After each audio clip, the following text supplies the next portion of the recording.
네, 앞 시간에 이어서 통일 신라 시대에 대한 말씀을 계속 좀 이어드리겠습니다.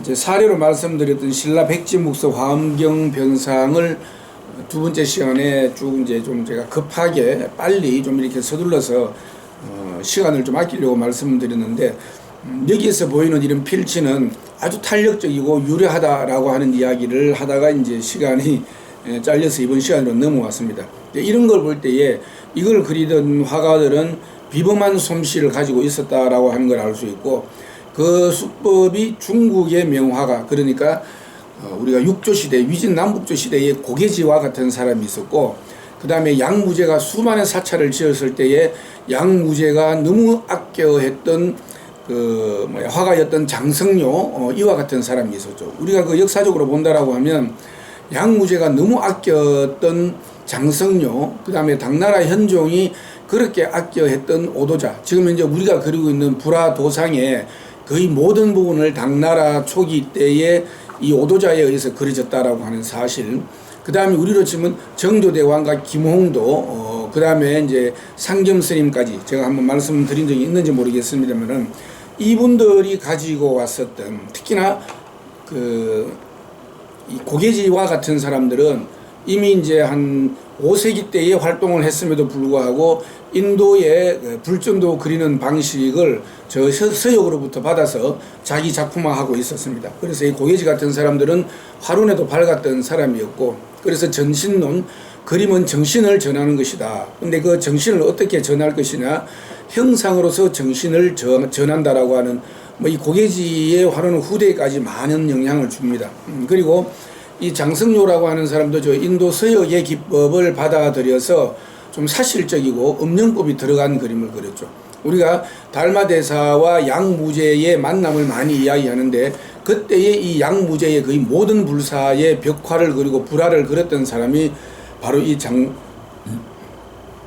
장성료라고 하는 사람이다. 이제 지금 여기에 그려지는 것들은 이러한 전통들이 이어져 내려오는 하나의 수법이면서도 당 초기에 변화된 그 당시에는 가장 이제 국제적인 기법으로 지금 그려져 있다라고 하는 것을 알 수가 있겠습니다.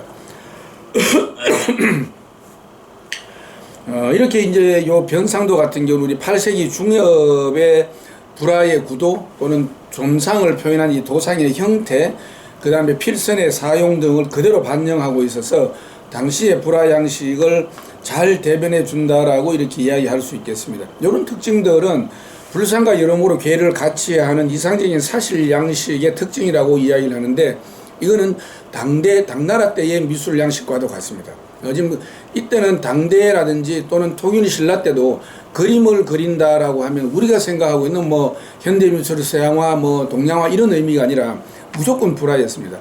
불화를 그리는 사람을 일러 그림을 그린다라고 이야기를 했고, 그러면서 이제 화조도 그리고 동물도 그리고 이렇게 그렸기 때문에 이 시기에 그림을 그린다라고 하면 불화를 그리는 사람이 주였다라고 그렇게 이해하시면 될 것 같습니다. 그리고 우리나라의 8세기에 가장 저명했던 화사가 여러분들이 아마 들어보셨을 텐데, 삼국사기에도 나오는 정사에 나오는 유일한 화가의 이름으로는 솔거가 있죠. 솔거. 황룡사의 노성도를 그렸는데 새들이 날아와서 떨어졌다라는 일화로 여러분들이 잘 알고 계시는 이 우리 솔거 그림은 사실은 솔거만 가지고도 1시간 내내 말씀을 드려도 부족할 정도입니다.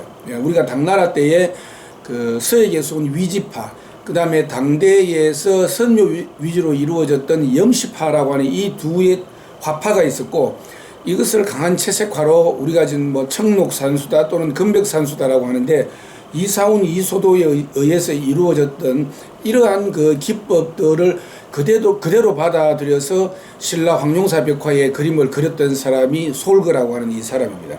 그래서 근데 왜 솔거가 중요하냐면, 이제 다음 시간부터 고려불화의 이야기를 드릴 텐데, 현존하는 고려불화는 고려 후기이기 때문에 솔거의 불화 양식이 중국 당나라에서도 이사훈과 이제 염시파에 의한 그림이 결국은 그 다음에 오대, 그 다음에 송, 원, 명, 청까지 이어지고, 사실은 우리나라도 솔거가 그렸다라고 하는 이런 화풍들이 고려 불화에도 들어가 있고 지금 이제 그 다음에 조선조 초기, 조선조 후기, 현재 우리가 알고 있는 민화에까지 그대로 이어지고 있다라고 하는 측면에서 사실은 남아있는 기록은 별로 없지만은 이 솔거의 황룡사 노송도를 그렸다는 기법에 대한 이야기라든지 어떤 그 화가로서의 불화가로서의 입지적 위치는 굉장히 중요하다. 그냥 솔거가 뭐 사실적으로 소나무를 잘 그렸다라고 하는 것이 아니라 그 당시 국제적 양식을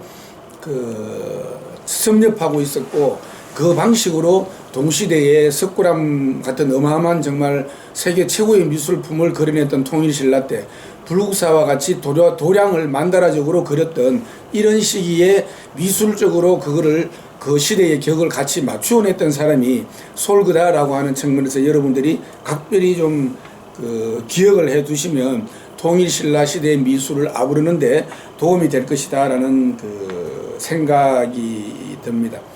그리고 이제 9세기에 가면 뭐 이제 통일신라 말기에 화엄종 또는 선종과 관련된 불화들이 많이 나오게 되죠. 이제 중국과 통일신라 시대에 동시에 나오게 됩니다. 그러면서 이제 또 일부 밀교와 관련된 도상들이 들어왔었고, 우리가 저기 남산 경주 남산 칠불암에 나와 있는 도상도 사실은 밀교 도상이죠. 뭐 지금 다음에 시간 되면 그 말씀을 드리겠습니다만 이렇게 이 양식이 불상이나 불화가 공이 한 시대적 그 당시 국제적 양식을 다 받들어 가지고 있으면서 현재까지 전해져 오고 있는 것이 삼국에 이어서 통일신라 시대의 불교 미술이다라고 할 수 있겠습니다. 이번 주는 여기까지 하겠습니다.